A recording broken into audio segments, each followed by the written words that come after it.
Ako si Mercado Navarro, tiga Barangay Maitim dito sa Bai, Laguna. Ang tinaniman ko po ay 1.7 hectare ng UAs 88. Maganda naman yung naging ani.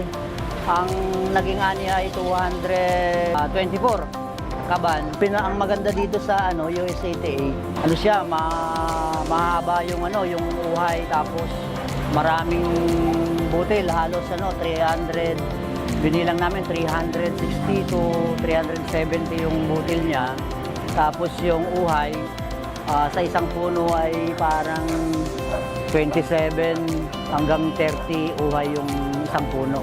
Kaya sa mga kagaya kong magbubukid, hinihikayat ko silang subukan itong tinanim kong US 88 kasi maganda yung naging resulta.